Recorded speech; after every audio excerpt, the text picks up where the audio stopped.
I'm the Headless Historian, and this week's video is going to be on a tough subject.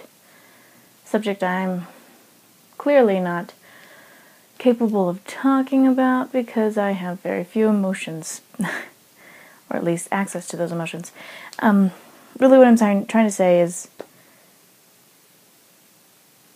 this week I want to talk about suffering and loss. And I, as any other human, do not have all the answers, nor the qualifications really to say why we suffer as humans, but my community this week lost a 19-year-old boy to a car accident in the prime of his life. And this community is suffering because of it. And I felt the need to talk about it. Humans often ask the question, why do bad things happen to good people? Why do we suffer? Why do bad things happen at all? And that question's always bothered me, because it's a redundant question, a question that can't... It's a rhetorical question. I mean, who are you asking that to? Who's going to be able to answer that? Every culture has their own way of dealing with loss. It's called a mourning period. There's lots of mourning rituals. Back in the Middle Ages, even further back, we get these kind of like strict rules for how to mourn. The Roman culture is where a lot of Western civilization gets their mourning rituals. They wore black togas. They had a set period for mourning. The Jewish religion, or the Jewish people, I should say, have a set time still today. They have names for these times. There's a week and then there's 30 days of mourning. And during those times, you're kind of like working your way back into society after being grief-stricken. The Muslim religion, Islamic religion, they have a set time for widows. Widows can have to wait 4 months, I think, and 10 days is what I read, or 7 days, before they can go back in society. They're also wearing drabby or darker clothes for their period of mourning, and they're not allowed to get married during that time. Asian cultures, such as Japanese cultures, this is a picture of a Japanese funeral. They also... I read that they wore black, but I've heard from a lot of people that they wear white. I don't understand that, but I'm not totally versed in that culture, so I don't quite know. Most cultures seem to wear black. We do.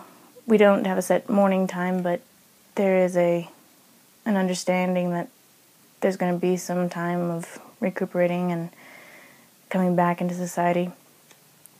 Now, not all religions believe that death is the end. Like you won't see that person until you die. The Hindu religion believes in reincarnation, and they believe that life is a continuous cycle, and if you are to bereave too much or mourn too much, you hinder your loved one's ability to move on. The thing that's fascinating about humans is that we've come up with these understandings of what happens after death. I mean, are we the only living thing that does that? That understands that we're going to die, and how are we going to deal with that? What happens after? All these questions we have. As humans, we all do that, which is a fascinating concept. I want to say that not all suffering has to do with the loss of loved ones, although it seems to be one that is particularly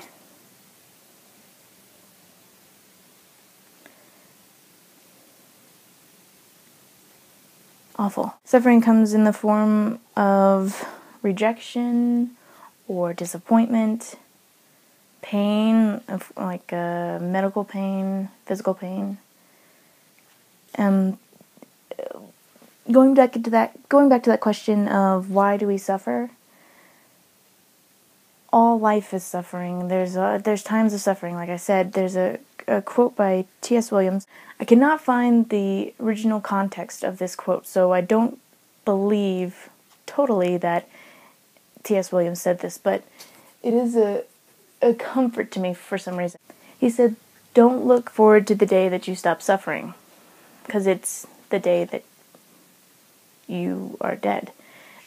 Of course, I may have paraphrased that a little bit, but it gives me comfort because other people think the same thing. Instead of asking the question why we suffer, I wanted to ask a few other questions that I think about, which of course are sometimes odd. I see everything in patterns, and I was wondering, is suffering cyclical? Is it based on our projections of our emotions on life? I don't want to downgrade the loss of life or anyone's situation, but is there a pattern to our suffering? I can't even explain this correctly. Is the cycle of suffering a pattern for all people? I mean, does everybody have their own cycle of suffering, or does all humanities cycle in the same way? I mean, because there's good times and there's bad times. They can't be random, I don't think. That is a question that can not be answered. But I just think it's an interesting thought that we could predict suffering. Next question. What is the right way to suffer? With the modern idea of psychology, is there an okay way to be sad? I mean, that's an interesting topic. This man named Otto, he's from Austria. I'm going to mess up his name, but his name's Otto. Let me get it. Finisher. Thanks, computer. Otto Finisher was one of the first psychologists to come up with the idea of coping mechanisms. Things such as denial or distraction, repression, avoidance. Avoidance is a big one with me. I avoid everything that would cause me to have some sort of emotional reaction, and I've become quite good at it. I do it every day. I can see myself doing it. It's interesting. But I am a big believer that coping mechanisms are necessary.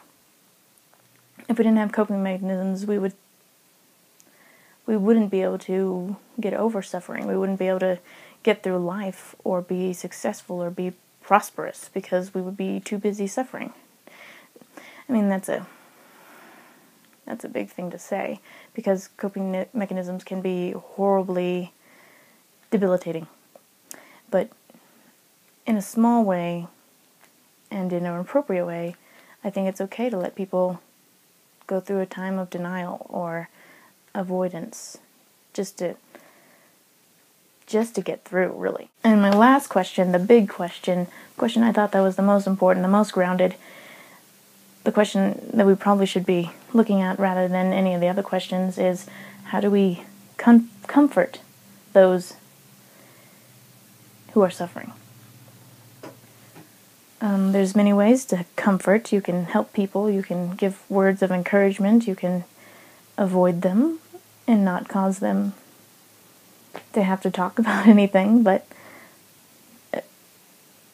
that's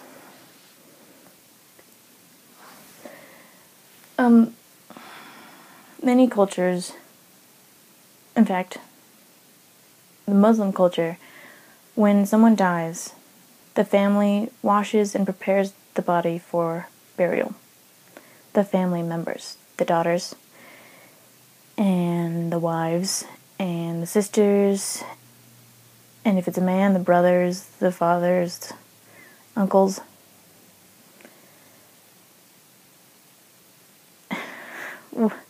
What an experience to have to do, to have to care for a body who was once very close to you. when suffering is so real like that, when suffering is losing someone, how do you even have words to say to someone? I struggle with that. I mean, this family who did lose someone in my community,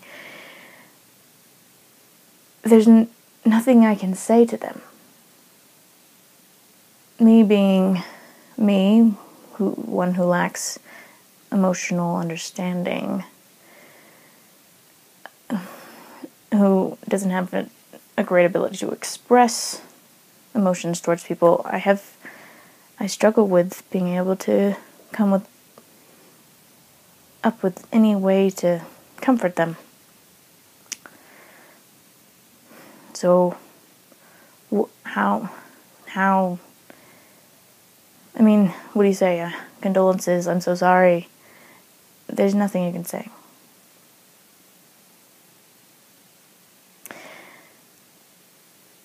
I guess if I could answer the question, I would answer it by saying showing. Showing that you cared about that person who is lost, and you care about the people that are still living.